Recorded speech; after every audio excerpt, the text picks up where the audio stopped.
I want to thank everybody for coming out to our backyard poetry reading. I'm excited to read with the other fine poets today. For those of you watching at home on your this virtual reading, hope you didn't have trouble finding that virtual parking. I know parking spaces can be limited in the virtual world.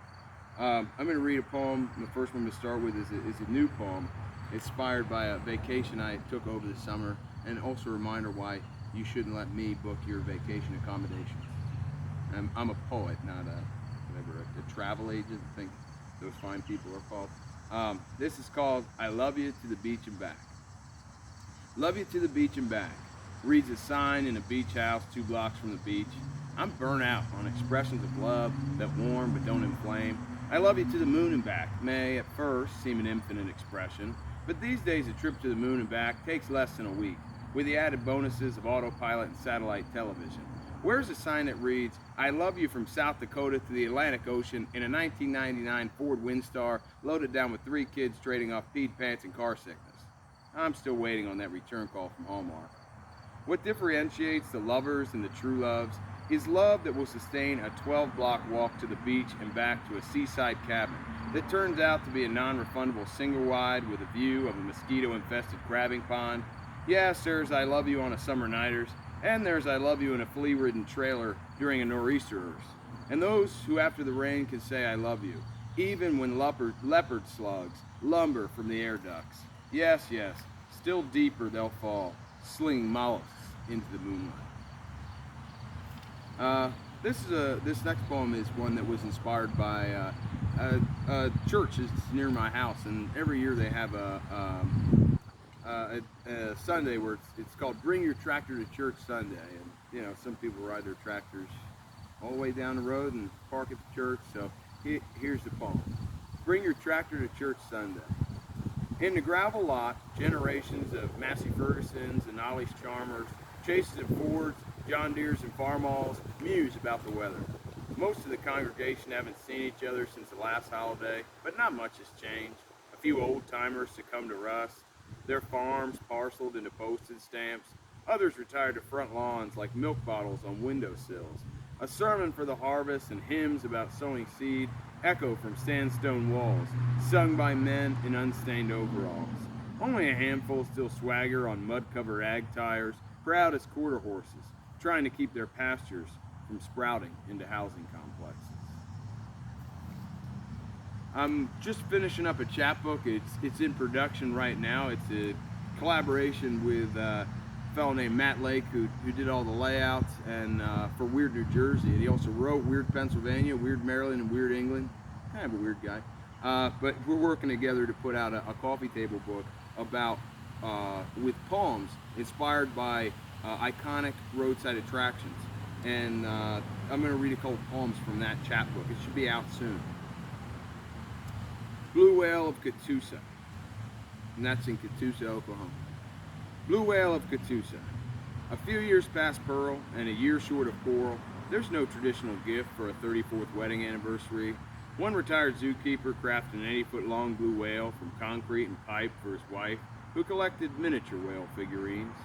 Old Blue still swims in a little pond off Route 66, slides spouting from his side, diving platform perched on his raised tail, jaunty little baseball cap.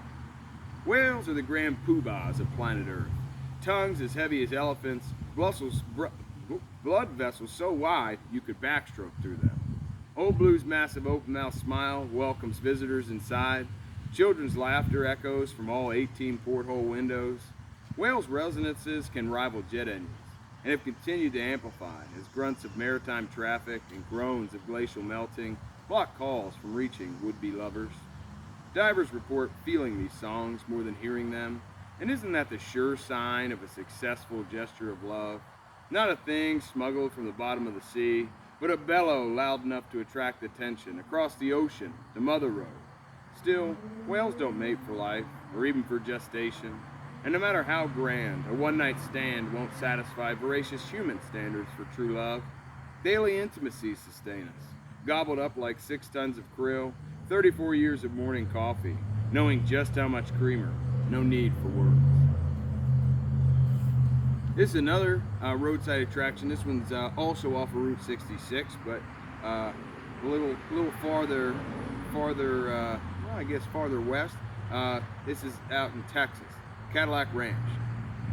A trio of spring breakers unload from a '91 Chevy Starcraft, stretching from a long ride on the Mother Road to this cow pasture just west of Amarillo. In the distance, 10 junk Cadillacs, gutted like Exuvi, are half buried. Front ends down, facing west, single file, tail fins turned up toward the Texas sky. Club coupe to Cezanne DeVille, Dayglow dominoes, each lodged in sun-baked earth at the same angle as the Great Pyramid of Giza. The boys pass through a makeshift graffitied gate, Birkenstocks atop cracked dirt. One tags a pot leaf on the hood of an Eldorado, another inflames the tail fins. The last, John Hancock's the driver's side, briefly satisfies this human urge to mark universal canvas, leave a glossy fingerprint among layers of fleeting hieroglyphs. And I'm going to read one more from that chapbook, and this one takes us out to Montana. Garden of 1,000 Buddhas. In the middle of rural western Montana, a Rinpoche noticed the land looked like a lotus flower and asked his disciple and heir to the Hyatt Hotel fortune to pull off Highway 93 onto White Coyote Road. He remembered the location from a vision and cultivated a garden in the form of an 8-spoke Dharmachakra. At the center, a sculpture of the Great Wisdom Mother, her base crafted using melted down firearms, an effigy to peace on earth. Yum Chenmo sits radiant in red, blue, yellow, and gold, surrounded by semicircle walls, adorned with chalk-white statues. 1,000 mini stupas from India form the outer wheel. 1,000 man-made Buddhas adorn the spokes. By the pond, a rancher smokes a Marlboro. Among 8 large Buddhas in different stages of enlightenment, prayer flags waving in prairie wind. The mountains still wear thick snow caps. He stopped to rest, tired of clinging to worries of when the snow will melt in the valley. For one cigarette, he is but another Buddha, Ushnisha overtaking his Stetson. There's a lot of Zen in ranching, but at its core, caring for animals or people consists mostly of preparing for tomorrow. Each night the Buddhas awake without opening their eyes, utter collective Om that resonates from the Cobalt Mission Mountains. In his bed, the rancher notices his breath, doesn't reach for the unlit cigarette, resting on his nicotine-stained nightstand. All right, so when that chapbook comes out, if you like those, you can check out the rest of them in there.